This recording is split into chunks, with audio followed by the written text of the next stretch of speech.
Frankenstein é um romance inglês publicado pela primeira vez em 1818 e ele é fruto de uma espécie de desafio da Mary Shelley com o seu marido, o poeta Shelley, o seu amigo, né, um amigo comum que eles tinham, o poeta Byron, Lord Byron, e mais um outro amigo que estava com eles numa viagem que eles fizeram a uma região fora da Inglaterra, que não me ocorre agora qual foi, mas nessa ocasião eles estavam viajando e eles não podiam sair para passeio, tinham que ficar nos alojamentos porque caiu uma tempestade, os dias estavam assim frios, chuvosos, então eles tentaram se distrair entre eles mesmos, falando de histórias de terror, né?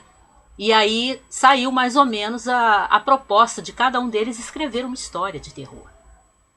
E a Mary Shelley teve uma ideia, uma faísca assim de ideia que depois deu corpo, né? Ela acabou escrevendo mesmo essa história e foi a única do grupo que afinal realmente escreveu a história de terror que todos eles em princípio cada um escreveram.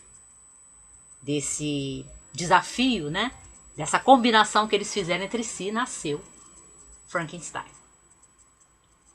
Frankenstein é talvez o grande clássico inglês do gótico. O gótico, que em princípio era uma forma de arquitetura, né, da época da Idade Média, acabou se tornando um estilo literário, ou um subestilo, né, digamos assim, porque ele aparece no pré-romantismo e dentro do romantismo, na segunda metade do século XVIII, em alguns países, e mais no começo do século XIX em outros. Na Inglaterra, o gótico é marcado o seu princípio com o romance O Castelo de Otranto, do Horace Walpole, em 1764. Eu já li O Castelo de Otranto, que eu já mostrei até em outro vídeo, mas quando você compara, depois então que eu li esse, fica bem claro que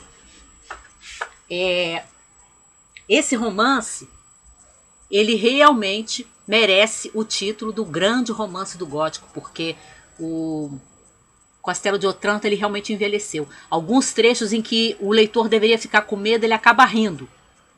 Ficou um texto ultrapassado de fato. Aquela atmosfera de terror que o Castelo de Otranto tenta criar, hoje não consegue convencer, né? Realmente convencer e colocar o leitor contemporâneo dentro daquele ambiente. E isso não acontece com Frankenstein. É um romance que agora que eu li, que eu resisti muito a ler, eu admito que é um clássico. É mesmo um clássico e um clássico do gótico.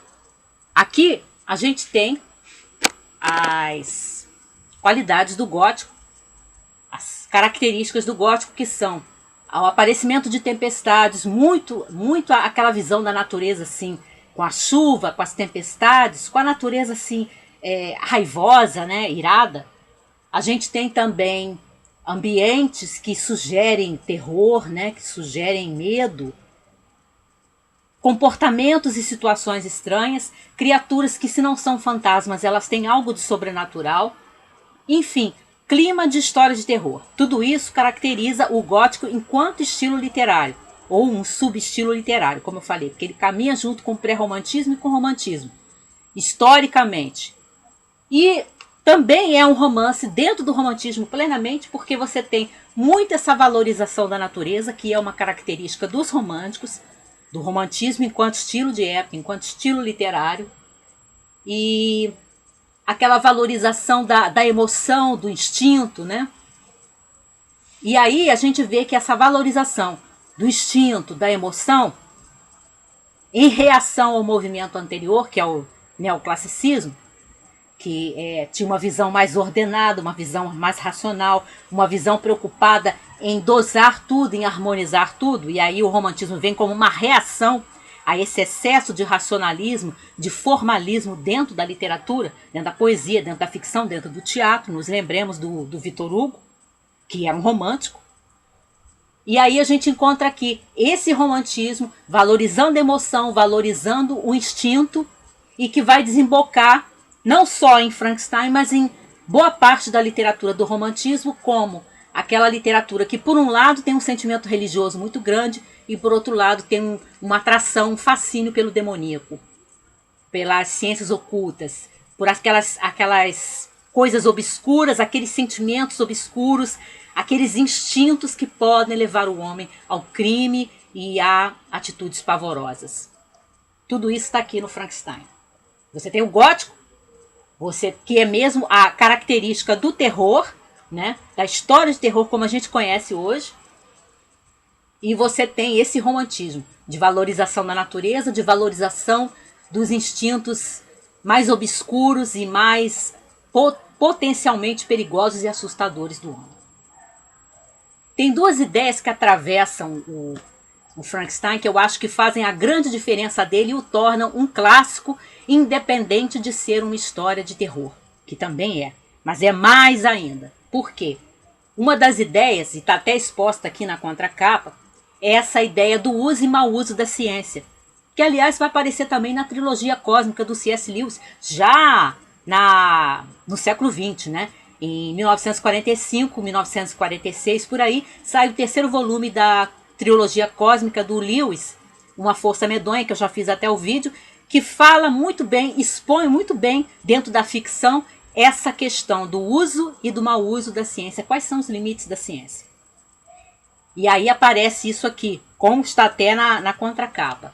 Mas a outra ideia que atravessa aqui, que me impressionou muito, que me fez pensar muito, que eu não tomei uma posição certa, eu só fiquei meditando em cima dela, é que também está no Victor Hugo, no Notre Dame de Paris, ou Corcunda de Notre Dame, essa ideia aparece claramente, de que é a infelicidade que torna as criaturas más.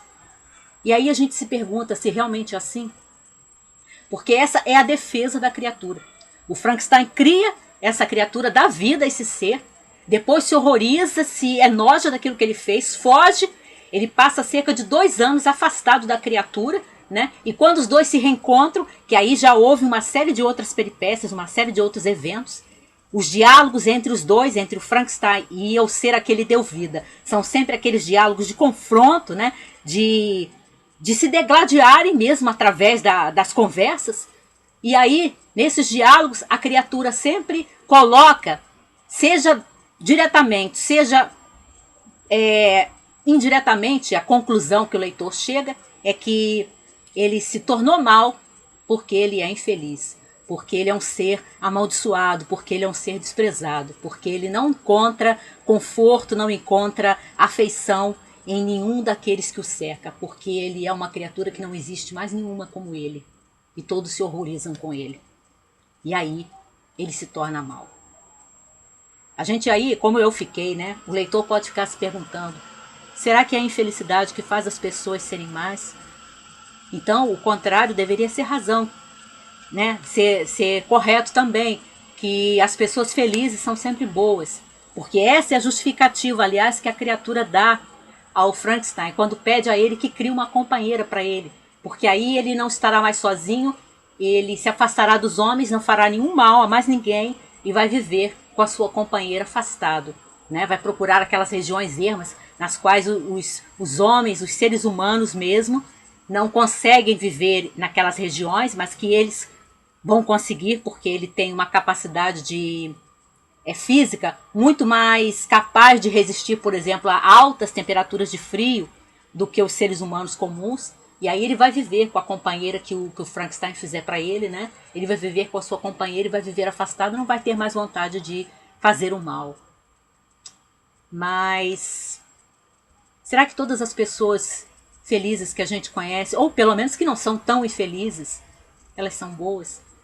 O Frankenstein chega a considerar a ideia que a sua criatura lhe dá, né, de criar a companheira para ele, porque ouvindo o ser a que ele deu vida falar, ele acaba se comovendo, mas no último momento, quando ele já está com tudo preparado para criar um segundo ser, um segundo monstro, ele se horroriza e ele desiste, né?